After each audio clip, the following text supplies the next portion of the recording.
जिस सूची के आधार पर हम लोग क्रॉस चेक कर रहे हैं वो सूची ही जारी हुई 18 अगस्त को।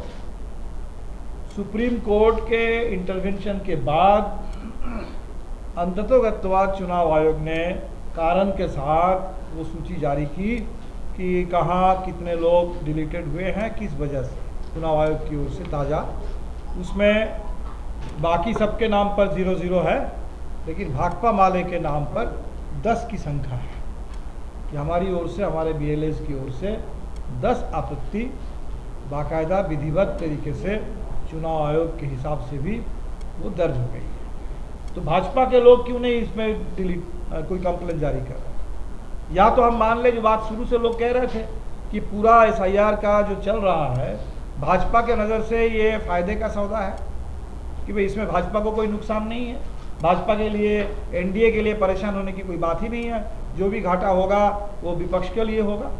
क्या यही वजह है जिसके चलते बीजेपी के पास करीब 60,000 BLA होते हुए भी उन BLAs की ओर से अभी तक एक भी शिकायत दर्ज नहीं हुई?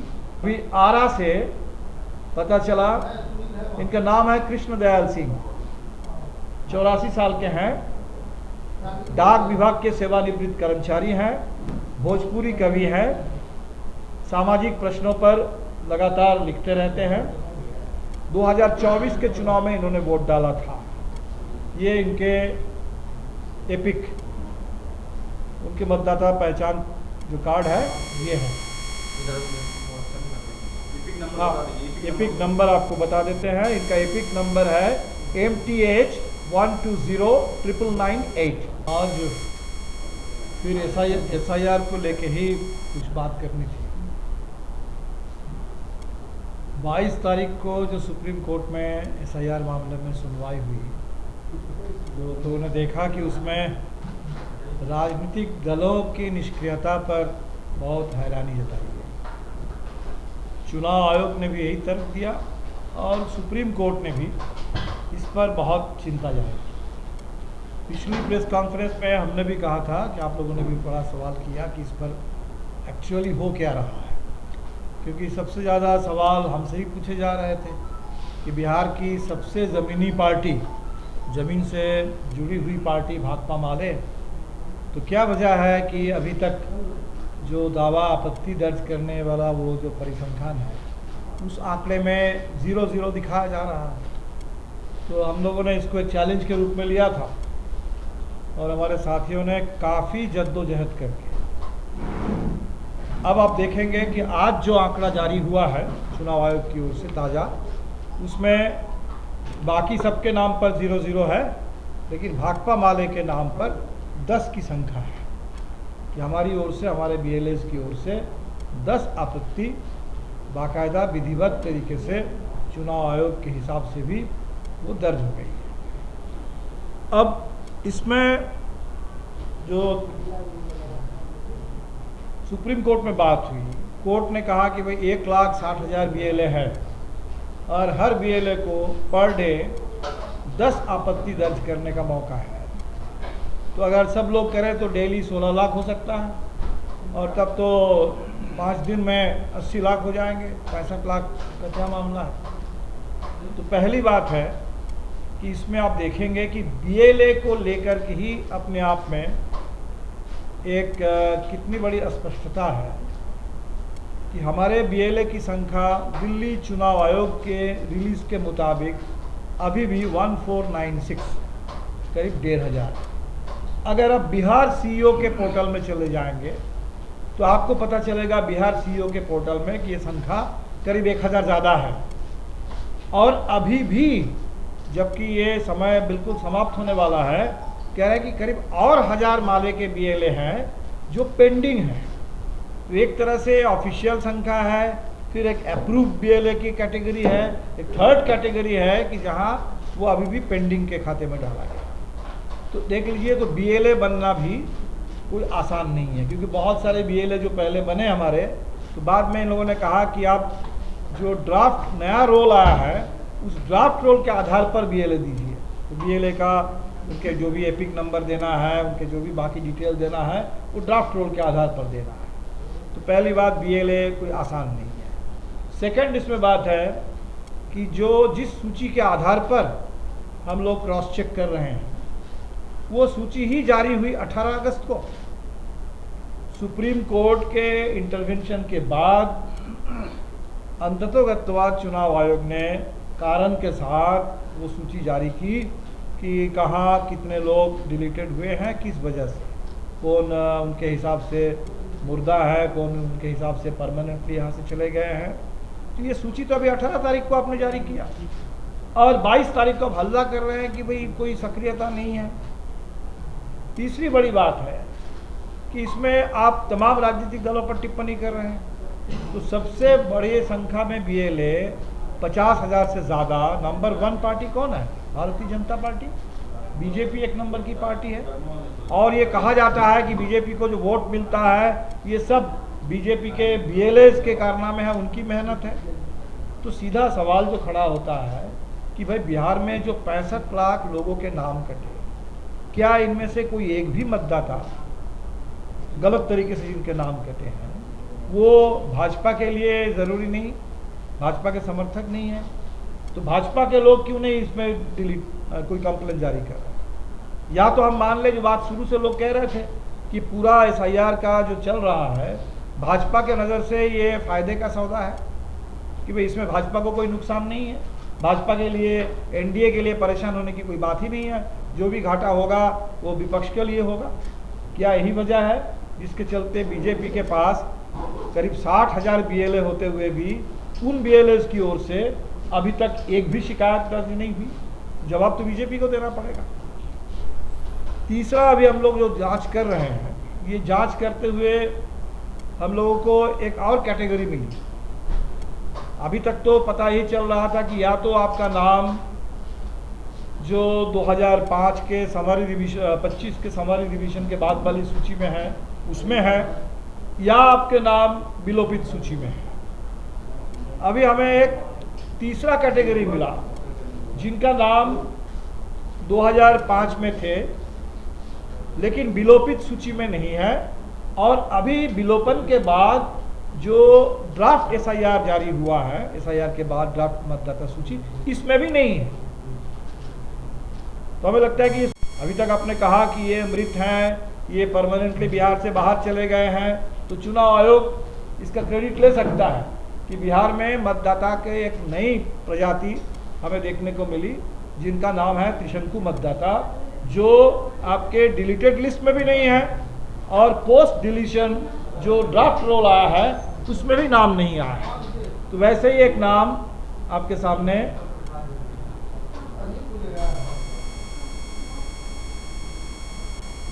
अभी आरा से पता चला, इनका नाम है कृष्ण दयाल सिंह, 84 साल के हैं, डाक विभाग के सेवानिवृत्त कर्मचारी हैं, भोजपुरी कवि हैं, सामाजिक प्रश्नों पर लगातार लिखते रहते हैं। 2024 के चुनाव में इन्होंने वोट डाला था। ये इनके एपिक, उनके मतदाता पहचान जो कार्ड है ये है। हाँ, एपिक नंबर आपको बता देते हैं। इनका एपिक नंबर है MTH 1209998, MTH 1209998। तो जो विलोपित सूची में भी इनका नाम नहीं है और विलोपन के बाद जो अभी ड्राफ्ट सूची आई है इसमें भी नाम नहीं है। तो गए कहाँ? ऐसे कितने लोग हैं? वैसे मिल रहे हैं, हम करके ऐसे आ रहे हैं, तो हमको लगा कि एक सैंपल आप लोगों को हम बता दें कि ये एक कैटेगरी है बिहार में। चुनाव आयोग के सौजन्य से हमें मिला कि कुछ बिहार के मतदाताओं को चुनाव आयोग ने त्रिशंकु कैटेगरी में डाल दिया है, जो ना यहाँ है ना वहाँ है। अब इसमें और जो बातें आ रही है कि सबसे ज़्यादा जो विलोपन का हम लोगों ने सूची देखने के बाद कि महिलाओं की संख्या पुरुषों की तुलना में 7 लाख ज़्यादा है। अब ये चौंकाने वाली बात है। स्थायी तौर पर जो जिनके बारे में कहा गया कि बिहार से बाहर चले गए, तो बिहार से परमानेंटली शिफ्टेड ये जो कैटेगरी है इस कैटेगरी की अगर आप जांच पड़ताल करेंगे तो आपको पता चलेगा कि इसमें पुरुषों की तुलना में महिलाओं की संख्या 7 लाख ज़्यादा है, और जिसका कहीं कोई तर्क आपको समझ में नहीं आएगा। महिलाएं काम के सिलसिले में ज़्यादा माइग्रेट नहीं करती, और वो माइग्रेशन का जो आंकड़ा है 2011 के सेंसस या उसके बाद के, उसमें महिलाओं का प्रतिशत बहुत कम है पुरुषों की तुलना में। तो अगर माइग्रेशन के मामले में महिलाओं का प्रतिशत बहुत ज़्यादा कम है पुरुषों की तुलना में, तब डिलीशन के मामले में महिलाओं का प्रतिशत इतना ज़्यादा क्यों, 7 लाख क्यों? तो जो लग रहा है कि इसमें दो बातें हो सकती है। एक तो उन परिवारों के पुरुषों का पहले ही नाम काट दिया गया है, उन परिवार के पुरुषों का नाम पहले ही समरी रिविजन में काटा गया, अब महिलाओं का नाम काटा जा रहा है। नहीं तो दूसरा वजह इसमें यही है कि ये शादी के चलते महिलाएं जब मान लीजिए हो सकता है जिले में ही, एक पंचायत से दूसरे पंचायत में, दूसरे प्रखंड में, या एक जिले से दूसरे जिले में, कोई इंटरस्टेट माइग्रेशन नहीं है, हो सकता है बिहार में ही हैं, तो उनका नाम आप काटो। उनका नाम पहले जहाँ से था तो ससुराल में आने के बाद ना इधर चढ़ा और उधर से नाम कट गया। तो यही एक व्याख्या इसकी हो सकती है। तो चुनाव आयोग को तो चाहिए इन तमाम जो परिघटना है इसके बारे में भी चुनाव आयोग सही ढंग से हम लोगों को जानकारी दे। अब हमारे सामने जो बड़े सवाल है कि चुनाव आयोग ने अभी कहा, सुप्रीम कोर्ट ने भी कहा कि ऑनलाइन आवेदन जमा कर सकते हैं आधार के साथ। तो हमें लगता है कि 18 तारीख को ही तो आपने जा कर के सूची जारी की, और आप कह रहे हैं कि 31 अगस्त तक ये समय समाप्त हो जाएगा। तो ये लोगों को, प्रवासी मजदूरों तक ये सूचना पहुंचने में वो ऑनलाइन आवेदन कर पाएंगे, तो इसमें तो समय चाहिए। ये तो उनके साथ बड़ा अन्याय हो रहा है।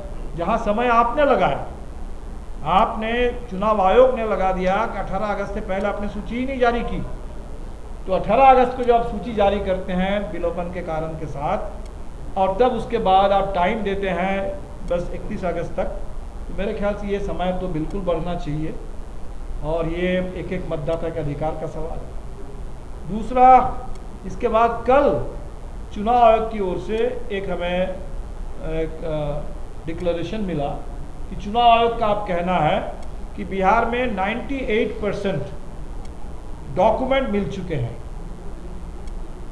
तो ये हमें लगता है कि बिहार में जो आंदोलन शुरू हुआ SIR की शुरुआत के तुरंत बाद, ये उसकी दूसरी बड़ी जीत है।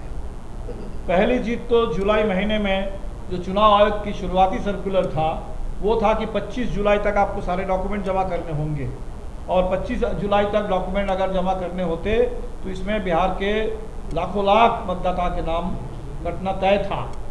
तो जब हम लोगों ने इतना हल्ला किया, आंदोलन शुरू हुआ, तो चुनाव आयोग ने पहला जो किया कि भाई आप जुलाई के महीने में सिर्फ एन्यूमरेशन फॉर्म भर के दीजिए, डॉक्यूमेंट बाद में। ये पहले एक तरीके से आंदोलन की जीत है। दूसरा, अगस्त के महीने में जब डॉक्यूमेंट जमा करने की बात थी और हम लोगों ने बताया कि ये डॉक्यूमेंट है नहीं लोगों के पास, सुप्रीम कोर्ट ने अभी आधार की बात की है, लेकिन इसमें भी बहुत आनाकानी कर रहे हैं। लेकिन चुनाव आयोग ने जब ये कहा कि 9 के अभी 7 दिन बचा है, 98% जमा हो गया है, तो मेरे ख्याल से ये भी चुनाव आयोग ने बिहार की स्थिति को देखते हुए, ये जो पूरे बिहार में जो लोगों का आशंका है लोगों की, उस हिसाब से चुनाव आयोग ने इसको थोड़ा शिथिल किया होगा। लेकिन तब भी 2% का नाम बचा हुआ है, और 2% करीब 7.5 करोड़, तो 2% का मतलब होता है 15 लाख।